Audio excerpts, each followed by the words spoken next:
Shout out dyan sa mga asawa namin, ano? So, binabati namin mga asawa namin na Happy Mother's Day, ano? Sa mga asawa dyan, mga seryoso, sa mga asawa na hindi iniiwan, shout out sa inyo. Yung mga asawa na iniiwan, kaya tinatawag na Single Mother's Day. Di ba? Masarap pakinggan. Pag may asawa ka, masarap pakinggan, Happy Mother's Day.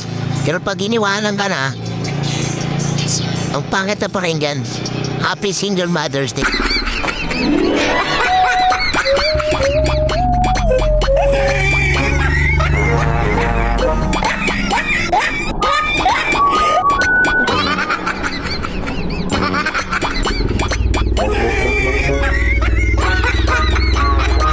So yun pala, no, mga katobe, shoutout nga pala sa aking kaibigan, si nagre-release din to, nagpo-vlog, si Sunny Kabundok. Kabundok ba?